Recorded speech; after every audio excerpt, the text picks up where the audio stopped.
জানো মা, আমি ভালো নেই। এই কথাটা আমি তোমাকে অনেকবার বলেছি। তাছাড়া কাকে বলবো বলো? আমার কষ্টের কথা শোনার মতো কেউ নেই। কিন্তু আমি তোমাকে কখনো জিজ্ঞাসা করিনি তুমি কেমন আছো। মনে আছে মা, যখন তুমি চিকেন রান্না করতে, তখন আমাদের ভালো ভালো চিকেন পিসগুলো খেতে দিতে, আর যেগুলো পড়ে থাকতো সেইগুলো তুমি খেতে। আমি কিছুটা অবাক হতাম আর মনে মনে ভাবতাম, কি করে তুমি খাও। আমি একদিন জিজ্ঞাসাও করেছিলাম, এইগুলো খাও কি করে মা? তুমি উত্তর দিয়েছিলে, এইগুলো আমি খেতে ভালোবাসি। আজ বুঝতে পারছি কেন এইগুলো খেতে ভালোবাসতে।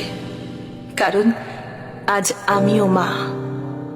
মনে আছে মা, যখন আমি রাগ করে খেতাম না, আমাকে তোমরা কত খেতে ডাকতে, আমি রাগ করে শুয়ে থাকতাম। আর এখন আমার রাগের কোনো মূল্য নেই। আমি খাই বা না খাই, কার কি এসে যায়। মনে আছে মা, তুমি বলতে তুমি নাকি মাছের লেজাটা বেশি খেতে ভালোবাসো। আজ বুঝতে পারছি ওই লেজাটাই তোমার কপালে জুটত। মনে আছে মা, যখন আমার জ্বর আসতো, তখন আমি তোমার আর বাবার মাঝখানে শুতাম। তুমি আর বাবা সারা রাত মাথায় হাত বুলিয়ে দিতে। আর আজ মাথায় হাত বোলানো তো দূরের কথা, মাথায় হাত দিয়ে কতটা জ্বর আছে সেটাও দেখার কেউ নেই। আমি যন্ত্রণায় ছটফট করছি মা। এসেছিলাম তোমাদের ছেড়ে সুখের সংসার করতে। সংসার করতে এসে সংসেজেই রয়ে গেলাম। সংসার আছে, ভালোবাসা নেই। টাকা আছে, শান্তি নেই।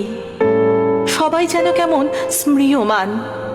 জানো মা, ছোটবেলায় সবাই যখন বলতো আমি তোমার মতো শান্ত স্বভাবের হইনি, আমার খুব রাগ হতো, আবার গর্ব হতো। আমি আমার বাবার মতো প্রতিবাদী।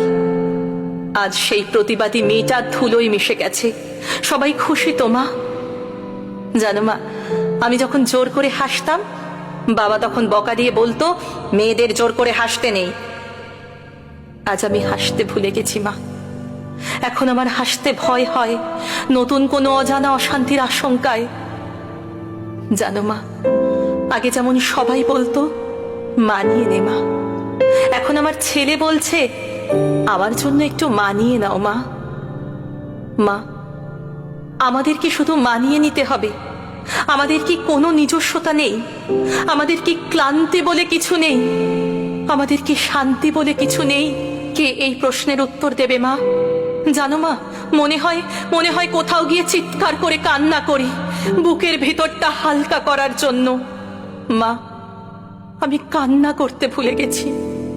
আমার ভেতরে শুধু হাহাকার, একটু সম্মান আর একটু ভালোবাসা পাবার হাহাকার। মা, আমি ভালো নেই। না না না, আমি না। আমরা ভালো নেই মা, আমরা ভালো নেই।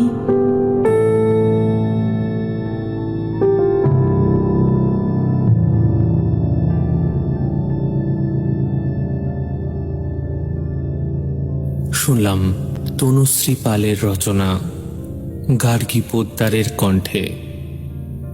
শুনতে থাকুন।